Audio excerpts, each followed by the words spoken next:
बरेच वेळा प्रेग्नन्सीमध्ये मंत्र ऐकायला सांगतात. वेगळं-वेगळं मेडिटेशन असेल किंवा पॉझिटिव्ह थिंक करा, हे सगळं जे काही म्हणतात, त्याचा काय इफेक्ट होतो बाळावर? सायंटिफिकली जर म्हटलं तर मंत्र किंवा मंत्र म्हणजे आपण चॅन्टिंग करतो किंवा म्युझिक्स ऐकतो किंवा मेडिटेशन करतो. ह्या तिघांचा जर टेक्निकली किंवा सायंटिफिकली काय परिणाम होतो हे जर बघायचं म्हटलं तर तो परिणाम म्हणजे ब्रेनच्या फ्रिक्वेन्सीज स्टेबलाइज होणं. आता आपला ब्रेन हा वेगवेगळ्या फ्रिक्वेन्सीजमध्ये राहत असतो, ज्याचं अल्फा, थीटा, डेल्टा, गामा असं म्हटलं जातं. जेव्हा म्युझिक ऐकतो, मेडिटेशन करतो किंवा मंत्रजाप करतो, चॅन्टिंग करतो तेव्हासुद्धा त्या फ्रिक्वेन्सीजच आहेत. तर या फ्रिक्वेन्सीजमुळे ब्रेनच्या फ्रिक्वेन्सीज लो लेवलला जातात आणि जेव्हा लो फ्रिक्वेन्सीज ब्रेनच्या होतात तेव्हा पीस आणि स्टॅबिलिटी अचीव होते. आणि जेव्हा आई पीसफुल आणि स्टेबल राहत असते प्रेग्नन्सीमध्ये, तेव्हा बाळसुद्धा पीसफुल आणि स्टेबल झालेलं बघायला मिळतं. जसं मगाशी तुम्ही म्हटलात ADHD. ADHDचा लाँग फॉर्म काय, तर attention deficit hyper active disorder. तर ही जी डिसऑर्डर येते तर ती कशामुळे, त्या आई हायपर ॲक्टिव्ह राहिल्यामुळे. आईच जर पीसफुल स्टेबल राहिली तर बाळसुद्धा पीसफुल स्टेबल झालेलं आपल्याला बघायला मिळतं. आणि म्हणून मेडिटेशन, चॅन्टिंग किंवा म्युझिक्स हे ऐकणं अनिवार्य आहे, ते ऐकले पाहिजेत.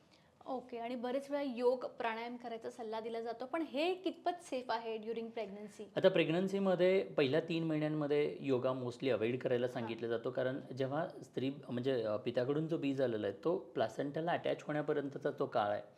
तिथे पॉसिबिलिटीज असतात की तो डिटॅच होईल आणि अबॉर्शन्स होतील. त्यामुळे पहिल्या 3 महिन्यांमध्ये हेवी वेट उचलणं किंवा एक्सरसाइज करणं अशा गोष्टी अवॉइड केल्या जातात. बट आफ्टर दॅट एकदा का तो प्लासेंटाला प्रॉपर जोडला गेला की त्यानंतर मात्र तुम्ही एक्सरसाइज करणं महत्त्वाचं आहे, ज्याच्यामुळे फ्लेक्झिबिलिटी वाढते. अजून एक महत्त्वाचा भाग असतो की युटरसमध्ये जेव्हा बाळ वाढत असतं, बाळ ग्रो होत असताना बाळाच्या फिजिकल ग्रोथला जो काही स्पेस क्रिएट व्हायला हवा युटरसमध्ये, तो स्पेस क्रिएट होण्यासाठी एक्सरसाइज किंवा योगा खूप मदत करतो. ॲज वेल ॲज नॉर्मल डिलिव्हरीसाठी खूप फायदा होतो. कारण बाळाला पुश करण्यासाठी जे काही आईला ताकद हवे, ती ताकद देण्याचं काम किंवा ती फ्लेक्झिबिलिटी देण्याचं काम योगाच्या माध्यमातून होतं. त्यामुळे योगा केला पाहिजे. ओके. आणि प्रेग्नन्सीमध्ये डाएट आणि डेली रुटीन आपलं कसं असलं पाहिजे, त्याबद्दल थोडंसं सांगाल? आजच्या लाईफस्टाईलमध्ये पाहिलं तर डाएट खूप इम्पॉर्टंट आहे. हं. नॉर्मली काय असतं की डेली रुटीनमध्ये आपण वर्क करत असताना किंवा अन्य कामं करत असताना फारसं लक्ष डाएटकडे देत नसतो. बट प्रेग्नन्सीमध्ये बाळाची फिजिकल ग्रोथ ही आईच्या ग्रोथवरती डिपेंड राहते.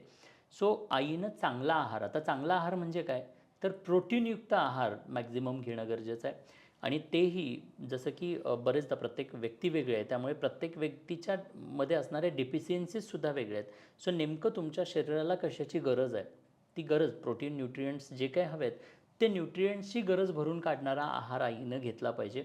सो ट्रायमॅस्टर वाईज मला वाटतं की आहारामध्ये बदल झाले पाहिजेत आणि त्या पद्धतीनं एखाद्या डायटिशियनचा योग्य सल्ला घेऊन तो योग्य तो आहार घेतला पाहिजे. आणि यामध्ये अजून एक महत्त्वाचा गोष्ट मी सांगेन, काय नाही घेतलं पाहिजे, तर प्रिझर्वेटिव्हज असणारं जे काही फास्ट फूड्स आपण घेतो, ते बाळाच्या बौद्धिक क्षमतांवरती डायरेक्टली परिणाम करतात. त्यामुळे अशा प्रकारचे प्रिझर्वेटिव्हज असणारे अन्नपदार्थ टाळले पाहिजेत.